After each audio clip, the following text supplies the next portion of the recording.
종료주일로 지키고 있습니다. 종료주일을 맞이해서 주회전에서 함께 예배하는, 또 있는 그곳에서 함께 예배하시는 모든 분들을 주의 이름으로 축복하고 환영합니다. 우리 같이 인사 나눠보시죠. 반갑습니다. 반갑습니다. 네, 또 환영합니다. 축복합니다. 종료주일은요, 예수님께서 그의 삶의 마지막을 보내게 되셨을 때에 예루살렘 성에 들어가셨던 그때를 기념하는 주일입니다. 예수님께서 예루살렘 성에 들어가셨을 때 제자들이 종려나무 가지를 흔들었던 것을 기념하는 그런 주일이죠. 오늘 우리가 함께 읽은 말씀 앞에는, 오늘 읽은 말씀의 그 앞에는 예수님께서 예루살렘 성으로 들어가시기 위해서 그곳을 향해 발걸음을 옮기시며 세 번째로 말씀하신 죽으심과 부활하심에 대한 예언이 기록되어 있습니다. 그 말씀 속에서 제자들의 눈에는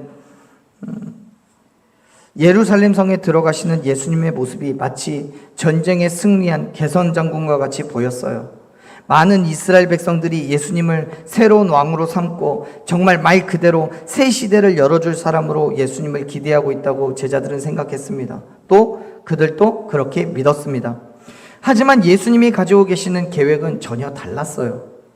18절의 말씀을 보면 예수님께서 말씀하십니다. 이미 예루살렘 성에는 당신을 죽이고자 하는 사람이 많았다고요. 그렇기 때문에 예수님께서는 예루살렘에 들어가시는 그 순간 어떤 일이 벌어질 것인지 너무나 자세하게 알고 있었어요. 하나님의 백성인 유대인들이 자신을 이방인에게 넘겨주어서 조롱하고 채찍질하고 결국 십자가에 못 박을 것을 아셨던 거예요. 물론 그 후에 3일 만에 다시 살아나실 것도 알고 계셨습니다. 그럼에도 불구하고 그 땅을 밟으셨어요. 예수님은 당신이 받으실 그 모든 고난과 고통의 무게를 아시고도 그 일을 그냥 감당하시기 위해서 예루살렘 성으로 가시는 거예요. 오늘이 바로 그날입니다.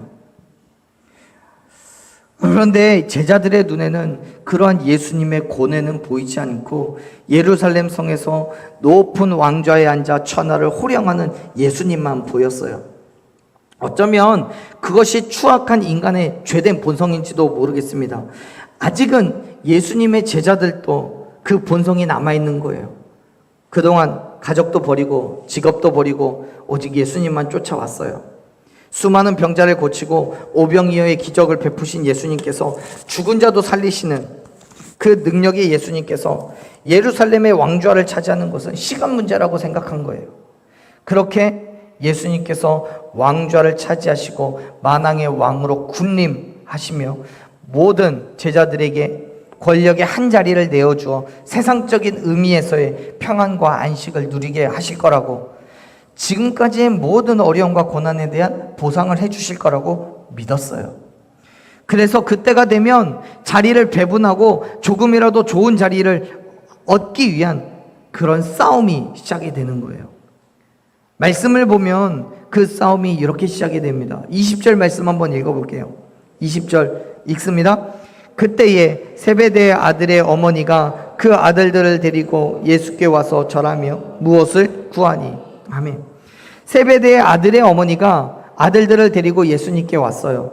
세베대의 아들들은 누구냐면 야고보와 요한을 말해요. 예수님의 제자이고 사촌이기도 합니다. 예수님의 사촌이기도 합니다. 그들의 어머니가 지금 여기에 찾아온 세베대의 아들의 어머니, 바로 이 어머니가 예수님에게 있어서는 이모가 되는 거예요. 야고보와 요한의 어머니가 예수님 앞에 찾아와서 이런 부탁을 하죠. 21절 읽어볼게요. 예수께서 이르시되 무엇을 원하느냐? 이르되 나의 이 두 아들을 주의 나라에서 하나는 주의 우편에 하나는 주의 좌편에 앉게 명하소서. 아멘. 이 어머니는 그래도 믿음이 있는 거예요. 예수님께 간구하면 얻을 수 있을 거라는 확신을 가지고 있어요. 그래서 예수님께서 명령만 하시면 다 된다라고 생각한 거예요. 사랑하는 여러분, 야고보와 요한의 어머니가 예수님께 나와서 아들들의 자리를 요구하는 이때가 어떤 말씀을 마치고 난 이후입니까? 즉 17절 이전에 어떤 일이 20절 이전에 어떤 일이 있었던 겁니까? 예수님께서 고난을 받으셔서 죽으시고 부활하실 것에 대한 예언을 하신 이후에요. 이 말씀은 누가 들어도 예수님께서 죽으실 거라는 얘기인 거예요. 그런데 이 말을 들은 제자들이 그렇게 생각하지 않아요. 예수님께서 예루살렘 성에 들어가시면 반드시 왕권을 차지하고 이 땅을 다스리실 거라고 생각한 거예요. 그래서 야고보와 요한의 어머니는 예수님의 좌우편에 다른 제자들 말고 자기 아들들을, 야고보와 요한을 세워달라고 청탁하고 있는 거예요. 이 어머니의 간구함을 듣고 예수님께서 뭐라고 대답하십니까? 22절 말씀 같이 읽을게요. 읽습니다. 예수께서 대답하여 이르시되 너희는 너희가 구하는 것을 알지 못하는도다. 내가 마시려는 잔을 너희가 마실 수 있느냐? 그들이 말하되 할 수 있나이다. 아멘. 어머니가 간구하는 것, 그리고 결국 제자들이 간구하는 그것이 무엇인지 본인들은 정말 몰랐어요. 아니, 그 땅에 누구도 그것을 알지 못했을 거예요. 예수님은 우리가 이 땅에서 잘 살게 하시기 위해서 오신 게 아니에요. 제자들이 구하는 것처럼 명예나 권력을 주시기 위해서, 많은 유대인들이 생각한 것처럼 로마의 통치자들로부터 이스라엘을 구원하시기 위해서 오신 게 아니에요. 하나님께서 예수님을 통해서 행하실 그 일, 예수님께서는 마셔야 하는 그 잔은 달콤하고 몸에 좋은 음료가 아니에요. 우리를 죄에서부터 구원하시기 위한 그 십자가의 고난과 죽음의 고통에 있는 쓰디쓴 잔인 거죠. 하지만 제자들은요, 그 잔을 예수님께서 왕좌에서 들어올리는 승리의 축배라고 생각한 거예요. 그렇기 때문에 두 번도 생각하지 않아요. 예수님의 물음에 그 즉시 대답하는 거예요. 뭐라고요? 나도 마실 수 있어요. 예수님처럼 그 만찬 자리에 앉아서 승리의 축배를 저도 예수님과 함께 드리겠어요 라고 하는 거예요.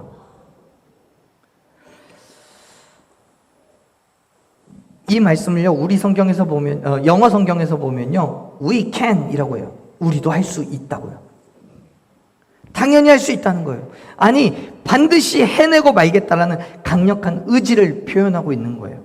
사랑하는 여러분, 우리가 예수님께 간구하고 있는 건 무엇입니까? 무엇을 간구하고 있고 또 간구하는 그 이유가 뭡니까?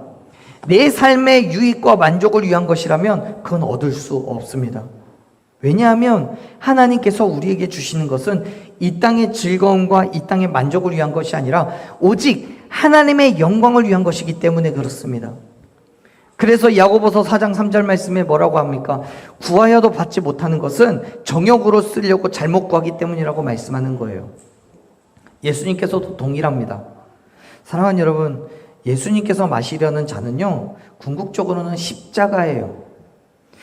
그 십자가의 고난을 예수님께서는 잔이라고 표현을 하고 있는 거예요. 그 잔을 예수님께서 마심으로써 우리는 생명을 얻고 그 사건으로 인해서 하나님께 영광을 돌리는 거예요. 비록 그 잔이 예수님께는 고난과 고통에 쓴 잔이지만 예수님께서 자신을 그 십자가를 통해 죽으심으로 인해서 우리는 죽음에서부터 생명으로 옮겨졌다는 사실을 여러분 믿으시길 바랍니다. 저와 여러분을 향한 하나님의 그 사랑하심과 긍휼하심으로 예수님을 이 땅에 보내셨고, 예수님의 그 순종과 섬김의 마음으로 너무나도 고통스럽고 너무나도 괴로웠지만 그 십자가를 기꺼이 감당하시는 거예요. 사랑하는 여러분, 예수님께는 많은 사람들이 믿었던 것과 같이 권력의 쟁취와 이스라엘의 회복을 위한 것이 아니라 십자가의 순종과 섬김을 위하여 오늘 예루살렘 성에 들어가신 줄로 믿습니다. 성경에 기록된 것과 같이 많은 군중들이 예수님을 향해 호산나를 외치고 개선 장군과도 같이 영접했지만 예수님은 이 땅의 모든 인류를 위하여 자신의 목숨을 내어놓기 위한 그 걸음을 걸으신 거예요. 이제 그 길이 저와 여러분이 걸어야 할 길임을 믿습니다. 보세요, 성경은 뭐라고 이야기합니까? 23절 보면 이렇게 말합니다. 23절 같이 읽겠습니다. 이르시되 너희가 과연 내 잔을 마시려니와. 아멘. 여러분, 예수님께서는 분명히 우리에게 말씀하세요. 뭐라고요? 내가 마신 그 잔을 너희도 마실 거라고요. 예수님께서 행한 그 일을 우리도 동일하게 해야 된다는 거예요. 물론 우리가 마시는 그 잔의 목적이 예수님께서 행하신 것처럼 생명을 구원하기 위한 그 십자가의 죽음은 아니에요. 예수님이 아니고 그 누구도 그 십자가의 죽음으로 다른 사람을 구원할 수가 없어요. 예수님이 아니면. 그러나 저와 여러분에게 그리스도인으로서 십자가의 구원의 복음을 선포하는 그 사명이 주어졌다는 사실을 믿으시길 바랍니다. 23절에서 말씀하시는 것처럼, 우리가 조금 전에 읽은 것처럼 예수님께서 마시는 그 잔을 제자들도 마실 거라고 하시잖아요. 그렇습니다. 고난과 고통의 잔은 예수님과 완벽하게 동일하지도 않고 그럴 수도 없어요. 예수님이 마신 잔과 우리가 마신 잔은 완벽히 동일하지 않아요. 각자의 환경과 처지, 그리고 무엇보다도 하나님께서 주신 사명에 따라서 우리가 감당해야 되는 몫이 달라요. 우리의 삶에서 여러 가지 모양으로 감당해야 될 어려움이 있는 거예요. 그럼에도 불구하고 예수님과 같이 순종과 섬김으로 기꺼이 감당해야 되는 일입니다. 그것이 우리가 마셔야 될 잔인 거예요. 사랑하는 여러분, 예수님께서 드신 그 잔을 여러분도 드실 수 있으십니까? 우리가 마셔야 되는 그 잔의 무게가 예수님의 것과는 비교할 수 없겠지만, 예수님께서 우리를 위해 행하신 그 순종과 헌신을 따라서 각자에게 주어진 그 잔을 마심으로 하나님의 말씀에 순종하고 이웃에 헌신할 수 있는 저와 여러분이 되기를 간절히 축원합니다. 물론 걱정도 돼요. 염려도 돼요. 예수님께서도 그랬어요. 막상 십자가를 눈앞에 두고는 예수님도 두려우셨어요.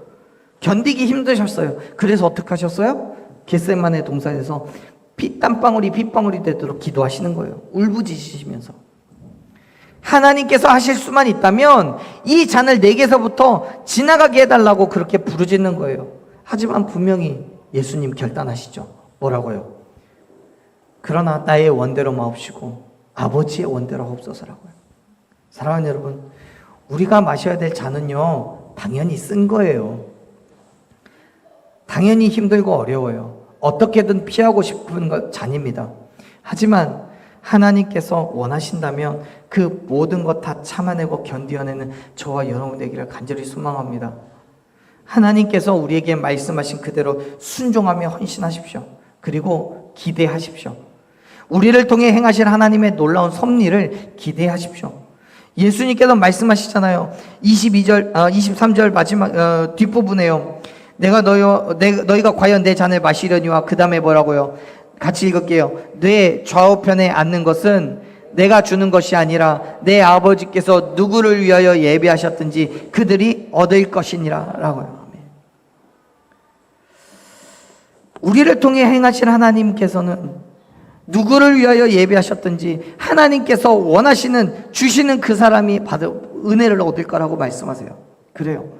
이 땅에서 하나님의 백성으로 예수 그리스도의 죽으심과 부활하심을 믿고 따르는 그리스도인으로 살아가며 주어지는 고난과 고통을 견디고 참아낸 이후에 주시는 하나님의 은혜는 온전히 하나님께서 주시는 거예요.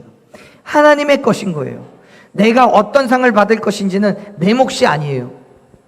지금요, 이 말씀을 예수님이 왜 하시는지를 한번 잘 생각해 보죠.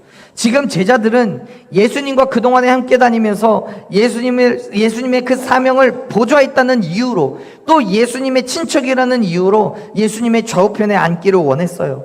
세상의 가치에서는 왕 대신 예수님의 좌우편이야말로 최고의 권력이었고 명예였어요. 그렇기 때문에 야고보와 요한은 그 자리를 원하는 거예요. 그들에게 있어서 그 자리가 예수님의 사명을 보좌한 상급이었기 때문에요. 예수님과 동행한 것에 대한 보상이었어요. 그래서 그 삶의 위로를 얻고 고생의 대가를 얻는다라고 생각을 한 거예요. 그런데 여러분, 예수님께서 예루살렘 성에 입성하신 이유는 이 땅의 왕이 되시기 위한 건 아니잖아요. 오히려 자신의 목숨을 대속물로 내어놓으시기 위해서였어요. 멸시와 조롱을 받으시면서까지 채찍에 맞으시면서 희생하고 헌신하시기 위해서 예루살렘 성에 오신 거예요. 그와 같이 그리스도인들 또한 예수님과 같이 그 희생과 헌신이 있어야 할 줄을 믿으시길 바랍니다. 어떤 상급 때문이 아니고요, 우리의 희생과 헌신에 보상이나 대가가 있어서가 아니고요, 그것이 하나님께서 당신의 뜻하신 가운데 우리에게 주시는 것이기 때문에 우리가 해야 할 일은 그저 믿음으로 순종하고 헌신하는 것에 있는 거죠. 지금 예수님께서 23절에 이렇게 말씀하시는 거예요. 너희가 내 좌우편에 앉는 것을 너희의 상급으로 생각하지 말아라. 그건 내가 주는 게 아니라 하나님께서 주시는 것이기 때문에 그건 상급이 아니다 라고 말. 사랑하는 여러분, 하나님의 말씀에 기꺼이 순종하고 힘들어도 어려워도 믿음으로 헌신할 때 부어주시는 그 은혜를 기대하시길 바랍니다. 하나님께서는 반드시 예수님을 본받아 순종과 헌신으로 나아가는 저와 여러분에게 축복과 은혜를 넘치도록 부어주실 줄로 믿습니다. 우리 말씀을 조금 더 읽어볼게요. 24절 말씀 같이 읽습니다. 열 제자가 듣고 그 두 형제에 대하여 분이 여기거늘. 아멘. 요한과 야고보가 예수님께 자리를 요구한 그 사실을 알게 된 나머지 제자들이 있습니다. 10명의 제자들. 그 제자들이요 두 형제에게 크게 화를 내요. 분이 여기다라는 말을 헬라어로 격분시키다라는 의미를 가지고 있습니다. 참을 수 없는 시기심 때문에 화를 내고 분개했다는 거예요. 결국 예수님의 12제자 중에 그 누구도 빠짐없이 모두 인간적인 시기심과 욕망에 사로잡혔다는 거예요. 예수님의 좌우편에 누구도 다 앉고 싶었어요. 그 욕심 때문에 예수님으로부터 보상을 받으려는 거예요. 사랑하는 여러분, 이러한 인간적인 욕심은 그 누구도 피할 수가 없어요. 본능과도 같이 누구나 다 가지고 있는 거예요. 근데 이것을 해결할 수 있는 방법은 한 가지예요. 바로 섬기며, 아무런 값없이 그냥 내어줄 수 있는 섬기며. 그래서 예수님은 제자들을 불러 모으시고 말씀하시는 거예요. 뭐라고 하세요? 25절 같이 읽어볼게요.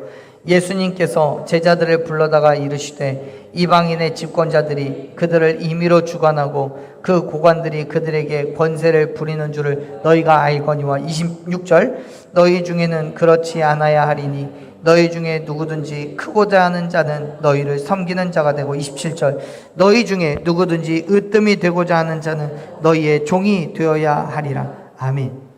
예수님께서는요 제자들에게 섬김의 자세를 말씀합니다. 이방인의 집권자들은, 하나님을 믿지 않는 사람들은 그들 마음대로 권세를 부리지만 너희들은, 하나님의 백성들은 그러면 안 된다라고 말씀하시는 거예요. 오히려 어떻게 하라고요? 섬기라고요. 사랑하는 여러분, 우리가 예수 그리스도를 믿는 것은 예수님과 함께 이 땅에서 왕노릇하려는 목적이 아니에요. 오히려 예수 그리스도를 본받아서 이 땅에서 빛과 소금으로서의 섬김의 역할을 하기 위해서인 거예요. 그 누구보다도 먼저 예수님께서 그 섬김의 본을 보여주셨잖아요. 십자가에서 죽으시고 부활하셨잖아요. 우리도 이 땅에 많은 믿지 않는 사람들에게 수고와 헌신으로 예수님의 섬김을 보여주어야 되는 거예요. 우리가 예수님의 그 잔을 함께 마시고 그 고난에 동참하는 이유가 바로 우리를 통해서, 저와 여러분을 통해서 이 땅에 하나님의 나라를 확장시키기 위한 것임을 믿으시길 바랍니다. 만일 예수님께서 당신은 행하지 않으시면서 우리에게만 그런 것들을 요구한다면 우리도 못하는 거예요. 하지만 우리보다 먼저 예수님은 그 섬김의 자리에서 그 누구도 할 수 없는 섬김을 보여주셨잖아요. 보세요. 예수님께서 이 땅에 오신 이유, 그것을 이야기합니다. 28절 말씀 같이 읽습니다. 인자가 온 것은 섬김을 받으려 함이 아니라 도리어 섬기려 하고 자기 목숨을 많은 사람의 대속물로 주려 함이니라. 아멘. 사랑하는 여러분, 예수님께서 십자가에 달리신 것은 우리에게 보여주신 섬김의 본이에요. 예수님께서 이 땅에 오신 이유, 그 분명하고도 확고한 목적은 제자들이 생각하는 것처럼 그 왕좌에 앉아서 사람들이 섬김을 받으려는 게 아니고요, 오히려 그 섬김의 자리에서 당신의 목숨을 우리를 위해 내어놓으셨던 거예요. 그것을 위해서 예루살렘 성으로 들어가시는 거예요. 대속물이라는 건 죄의 값을 치르기 위해서 내놓는 돈이나 물건을 의미합니다.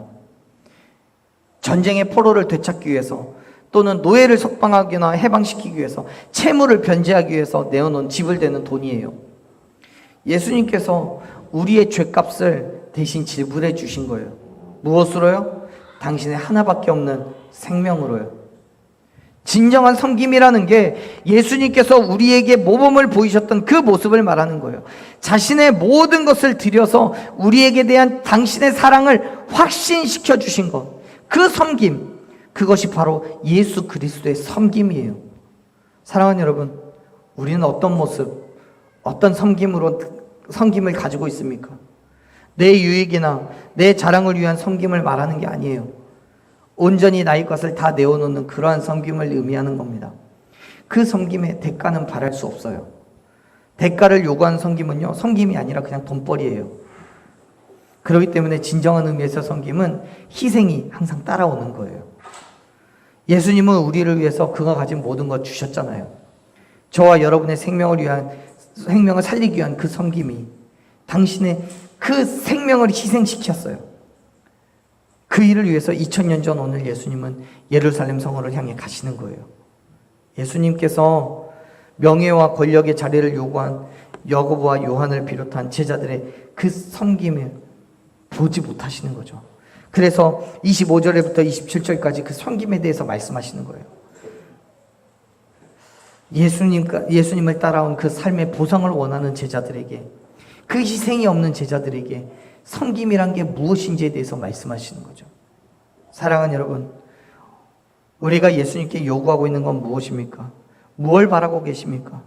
우리는 오늘 종료주의를 기념하고 또 고난주의를 앞두고 있습니다.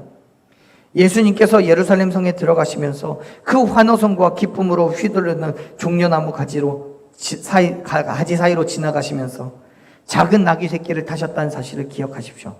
초라한, 어쩌면 굴욕적이기도 한 예수님의 그 모습은 이스라엘을 정복할 왕이 아니라 너무나도 연약하고 작고 천한 모습이었어요. 그것은 사람들의 섬김을 받기 위한 것이 아니라 섬기기 위한 희생이었음을 가르쳐주는 거예요. 사랑하는 여러분, 세상 사람들에게 우리가 가르쳐줘야 되는, 가진 모든 것을 다 내어놓는 진정한 섬김의 모습으로 나아가기를 간절히 소망합니다. 믿음으로 기꺼이 희생하시기를 바랍니다. 예수님처럼요. 그러한 믿음의 헌신에 하나님께서는 세상에 줄 수 없는 놀라운 은혜와 축복을 더하여 주실 줄로 믿습니다. 예수님께서 가난한 과부의 두 렙돈을 보시고 그 과부를 칭찬하시며 복 주셨던 것처럼 엘리야에게 전부를 내어주고 평생 음식이 떨어지지 않았던 과부처럼 진정한 섬김의 모습을 보여주는 저와 여러분에게 하나님의 복과 은혜가 결코 떨어지지 않고 풍성하게 채워질 것을 믿습니다. 내 것을 꼭 쥐고 복을 받을 수 없어요. 내 잔을 비우지 않고는 그 잔을 채울 수가 없어요. 그 잔이 비록 어렵고 고통과 고난의 잔이라 할지라도요, 믿음으로 섬김의 마음으로 희생과 수고로 우리의 마음에 예수 그리스도의 마음을 품고 기꺼이 감당하며 담대하게 나아가는 저와 여러분이 되기를 간절히 축원합니다. 그 믿음의 삶으로 결단하십시오. 우리 이 시간 함께 찬양하며 그 믿음을 결단했으면 좋겠습니다. 이제 내일부터 우리는 고난주간으로 예수님께서 우리의 죄를 위해 대신 지신 그 고난의 무게를 기억하며 일주일을 보내게 돼요. 오늘 예루살렘 성에 입성하신 왕 되신 예수님의 마음을, 그 섬김을 우리의 삶에서 여러분 보여주셨으면 좋겠습니다. 고난주간 한 주간을 보내시면서 그냥 그 마음에 짓눌려 아파하며 괴로워하는 것이 아니라 우리에게 보여주신 예수님의 사랑을 이웃에게 세상 가운데 보여줄 수 있는 그런 기간이 되었으면 좋겠습니다. 주님의 손에 나의 손을 포개놓고 주님의 발에 내 발을 포개어놓고 주님께서 날 위해 찍히신 그 헌신, 날 위해 못 박히신 그 사랑을 이제 우리가 세상 가운데 보여주었으면 좋겠습니다. 우리의 모든 삶을 예수님께 내어드리고 나아가십시오. 하나님을 위해, 그의 나라와 그의 의를 위해 살아가는 저와 여러분의 삶이 되기를 간절히 축원합니다. 우리 한번 그 믿음의 결단 한번